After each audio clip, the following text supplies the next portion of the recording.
What's going on, guys? It is MurderInc here, back with another champion spotlight video. Today we're going to be talking about Underpriest Brogni, a fusion most people are finishing up today, or they already finished him up, and in my opinion he is the best overall fusion we have seen.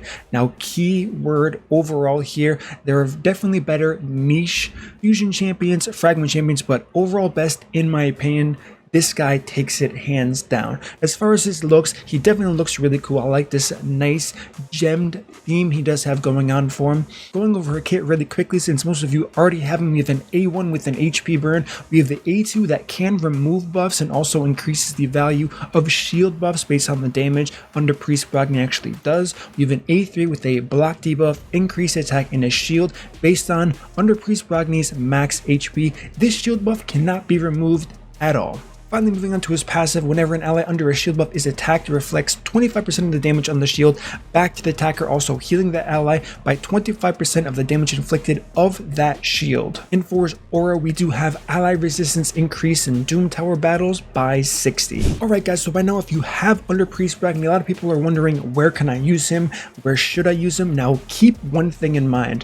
While a lot of endgame players are saying this is kind of just a vault champion, I'm not sure about this, I'm not sure about that. We have stage 25 dungeons coming up, so the key thing that makes Underpriest Brogni such a good overall champion is his value in progression. That progression is going to be added for every single player. Now you might be speedrunning now and thinking, I don't care, I'm speedrunning. The thing is, you're not going to build a team simply to speedrun level 21 through 24. Throwing this guy in there, it may take 5 minutes, it may take 6 minutes. Honestly, who cares? This guy is so safe and he's going to get the job done. I'm going to show you in some scenarios where you can use this champion to your advantage, but first I'm going to give you my recommended build path for this champion.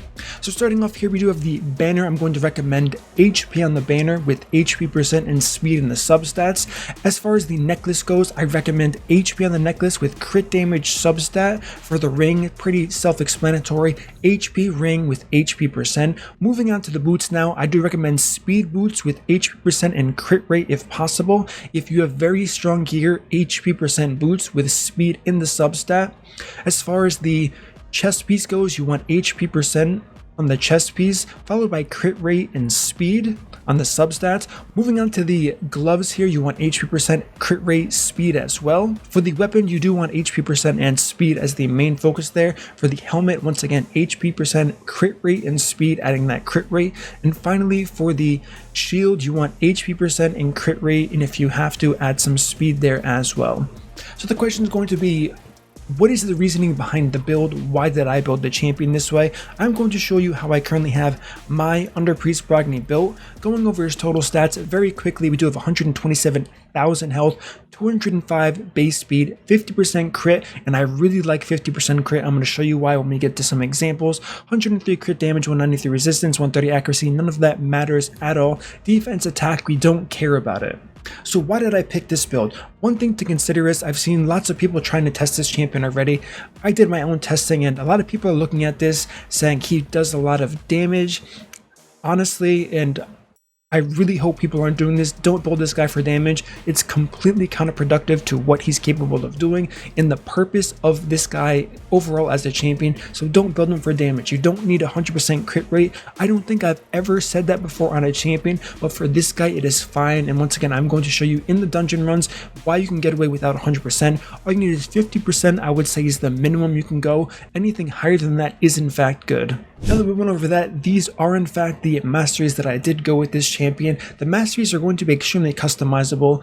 If you want to go for War Master to get some additional boss damage out, that's definitely possible. Here I just went full survivability because this is going to be the most beneficial in progression. When you're doing progression, you want a champion to do damage, you want a champion to help survivability. You don't really want to mesh too many champions together because that's where you can run into some problems and very high gear requirements if you do make too many hybrid champions. So for the purpose of this video, it's going to be simply defensive and supportive, but he does have a lot of potential with this build. So now I'm going to show you some of the things that I was thinking when I did build this champion, why I found this to be one of the stronger builds here. So as we saw from his kit, you definitely have tons of options. And like I said, we are getting stage 25 dungeons soon, so progression is going to be a key element here. So just for showcase's sake, I'm going to show you these 3 champions. We have all of our roles here. We have support champion, damage dealing champion, and debuffing champion. Obviously, everyone's account is going to be different. So this is going to be the easiest way to showcase this.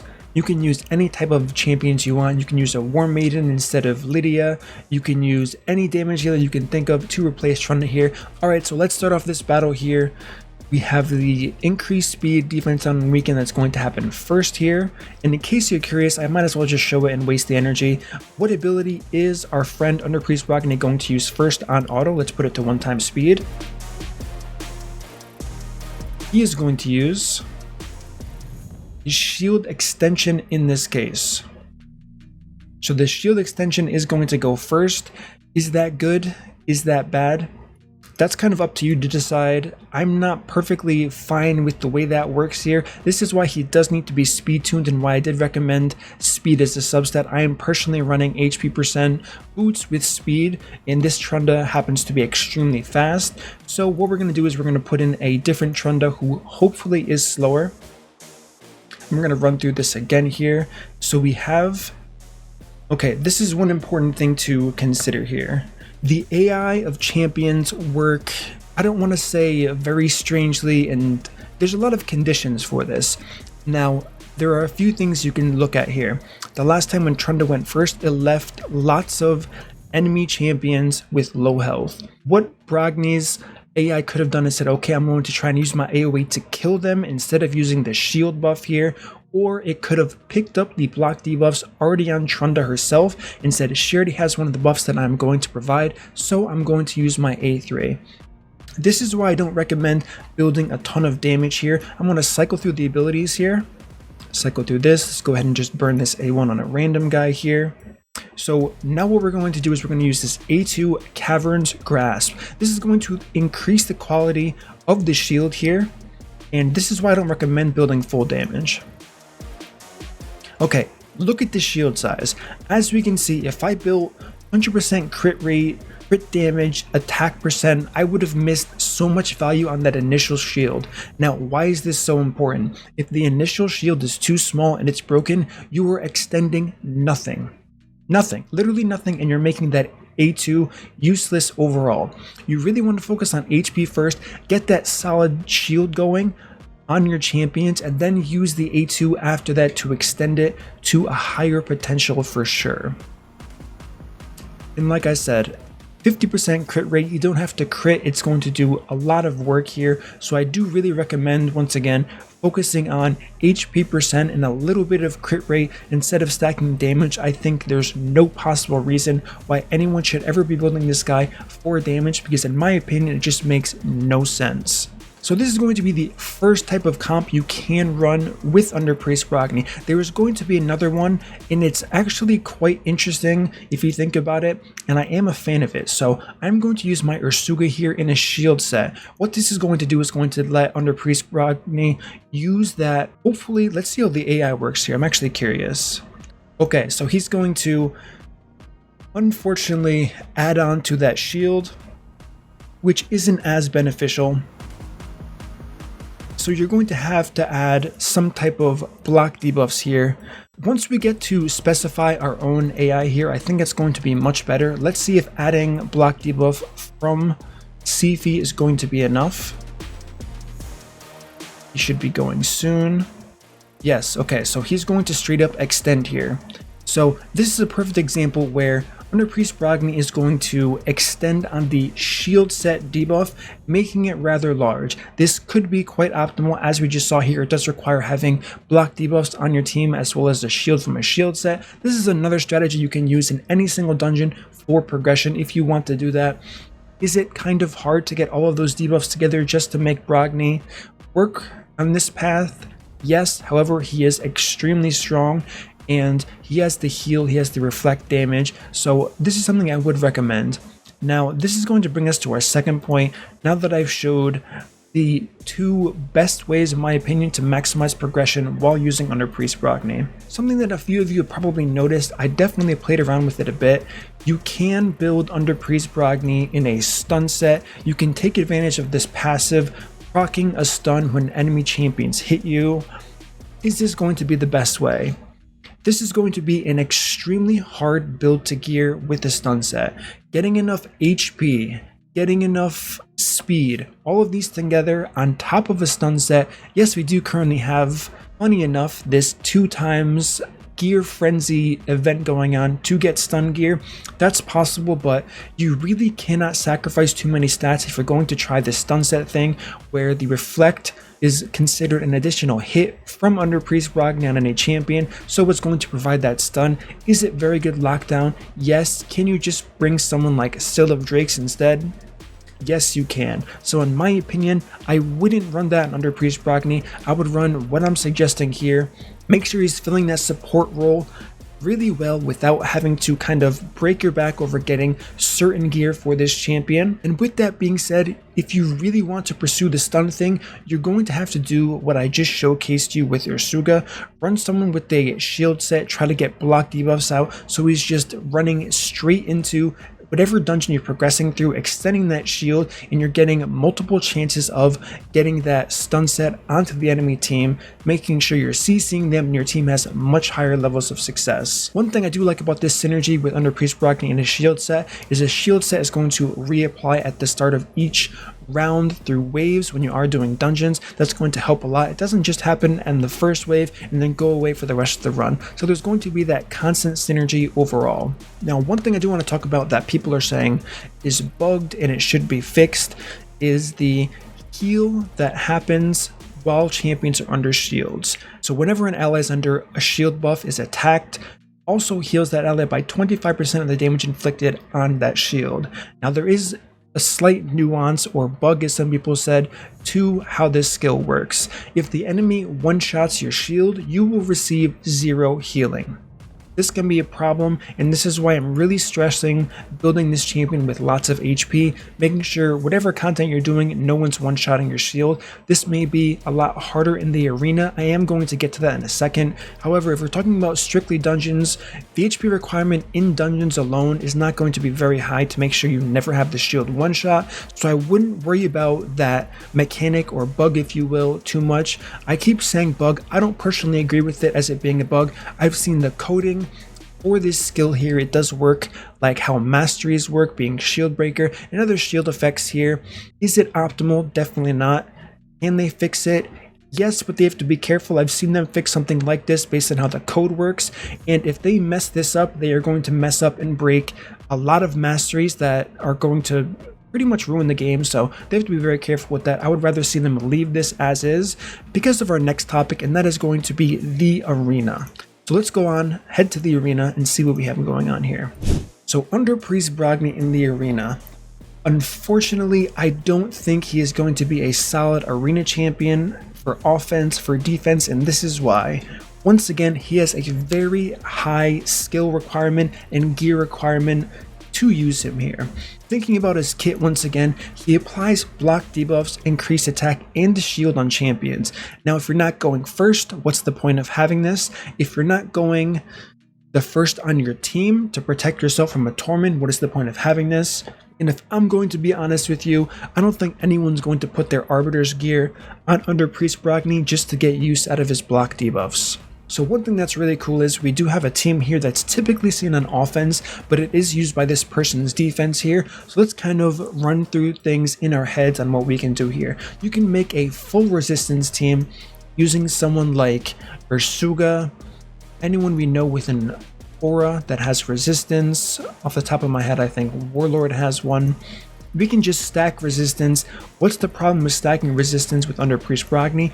He needs HP. As soon as you start adding multiple stats that you need, it gets a bit difficult. So not only do we need a very high amount of resistance, we also need speed, making sure he gets a turn. We also need HP percent, making sure his shield is big enough to actually be worthy and not get instantly one shot. So in my opinion, he's not going to be best suited for the arena. One thing you could do that's extremely RNG, I don't know why I'm saying it, but I'm going to say it anyways, Relentless Gear. If you get this guy and he can use his A3 and his A2 in succession here, you're going to have a massive shield that cannot be stripped.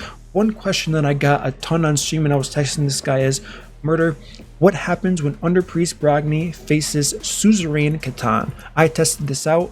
And as expected, once again, if you look at the coding, not that anyone can look at the coding, but if you have access to look at the coding and you read how things work, you can kind of assume how things are going to go down. Suzerain Catan, what it does is remove shield, block damage unkillable on all enemies, then attacks all enemies. This buff removal cannot be blocked or resisted. So what happens when you take an unstrippable shield from Underpriest Brogni and face them against a Suzerain Catan? The answer is Underpriest Brogni wins. He's going to keep his shield up, even though this does say this buff cannot be blocked or resisted. So what did the coding reveal to me personally? The best way I can explain it and how I interpret it is going to be, this is a offensive type ability, whereas Brogni's is a defense type ability, and it's something that's already applied. So what's going to happen is Underpriest Brogni's ability is going to kind of pop up in the code first, making it unstrippable, then Suzerain Catan is going to attempt to strip it after that with the original code already there from Underpriest Brogni, giving him that priority. So it's safe to say that whether it's the Griffin boss, Suzerain Catan, you're not going to have your shield taken from you as long as it is from Underpriest Brogni. This is another thing that people were kind of interested about and said this doesn't make any sense. It's not any shield that is applied from Brogni. It's simply the shield he gets from his A2 and anything you do extend from that. So if you run Underpriest Brogni in a Krisk together with his shield, that can be stripped and only Underpriest Brogni's shield will remain, which is why I don't think he's very strong in a scenario such as Arena. But once again, it's not going to be impossible to make Underpriest Brogni work.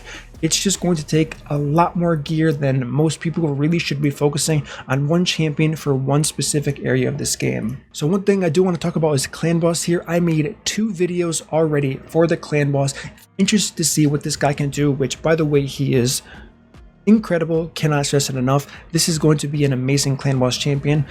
2 videos, check out the thumbnails that are on the screen now if you're interested and want to learn more about what his potential is in a Clan Boss setting. I highly recommend you checking those out. You will not be disappointed. He's going to stay in those teams forever. He's really easy to tune because of the cooldown duration of what he has, and yeah, like I said, really strong champion in Clan Boss. Faction Wars, this guy's going to be game changing. If you got him, you're going to have a much easier time in Faction Wars for the Dwarves, which is considered one of the hardest factions in the game at the moment. And now before we wrap up this video, the one thing I do want to talk about is going to be the Spider Dungeon. Now, as we saw, I have 50% crit rate. What is that going to mean in a dungeon like Spider? Let me just go ahead and show you what we're talking about here.